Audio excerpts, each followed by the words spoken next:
launch a brand new iPad mini and the biggest update to AirPods that I think we've ever seen. There's so much to talk about today, but first a closer look at this year's invite. Since Apple has confirmed the event is happening on Monday, September 9th at 10 a.m. Pacific Standard Time, with the tagline this year being "It's Glow Time," which is one of the less direct but also super direct things that Apple has hinted about in recent history. The imagery Apple showed off includes a iridescent and glowing Apple logo that kind of morphs and changes shapes that ultimately looks pretty familiar to me. Well, it's pretty much a one-to-one match with the branding that Apple has used for their AI feature set, including Apple Intelligence, which essentially confirms that with this being the iPhone event, this is going to be the year for Apple's first true AI phones to be released. But what exact features are coming? Well, let's start there with the 4 new iPhones for 2024.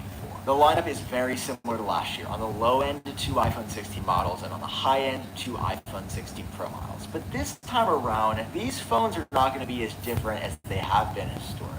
Because this year, all 4 iPhone 16 models will be sharing the same set of core new AI features that Apple actually previewed a few months ago with Apple Intelligence. Like the brand new version of Siri that's smarter, that understands you better, that has ChatGPT integrated into it. There's an entirely new suite of writing tools to change the way that you word things, to make things more professional or friendly, baked into the iPhone by default now. And most exciting for me are the new image generation features, like Genmoji, where you can just tell your phone what emoji you want to make, and on device instantly it will make it. And even cool features in photos, like the ability to remove people from scenes to give your photos the best and cleanest look that you want them to have. But to be fair, Apple's also releasing these features on last year's iPhone 15 Pro, so what's going to make them feel special on the iPhone 16 line? Well, based on everything we're hearing, that's going to come down to the brand new dual chips that Apple's been working on, the A18 for the iPhone 16 and the A18 Pro for the iPhone 16 Pro. Basically, while last year's iPhone 15 Pro can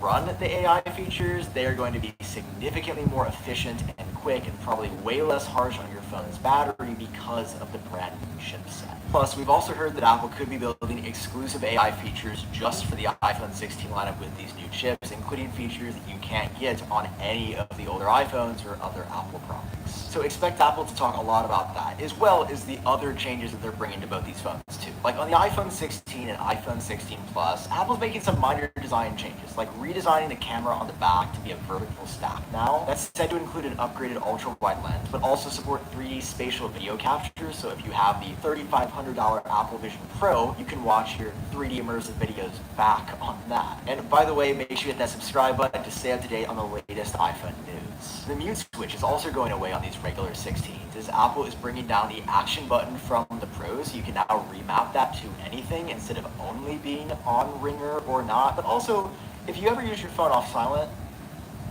I don't think you're a real person, because nobody does that. That's the first of 2 new buttons this year on the iPhone 16, as below the power switch, Apple is adding a new dedicated button for photo and video capture. Rumors are calling it the capture button, and it's going to be a bit different than buttons on the iPhone in the past. It's going to be a solid state vibration only button, similar to the home button on an iPhone 7 which means it will support new kinds of gestures. You'll be able to long press to focus a photo, or press down hard to capture a photo. You'll be able to slide over left or right to zoom in or out on your lenses. And there's said to be other gestures too, like switching between the photo and video modes. Basically, the goal is to bring the best parts of a traditional digital camera down to a more tactile shooting experience on the iPhone, which I do think is going to be a hit. We've also seen the 5 new colors for this year: black, white, a darker blue, brand new turquoise green option, as well as pink making a comeback. Everything else though, from USB-C on the bottom to the same 6.1 and 6.7 inch screens with dynamic island on top, that is staying the same. Of course, if you're like me and you do want a bit more, there are the Pros, which Apple is making the screens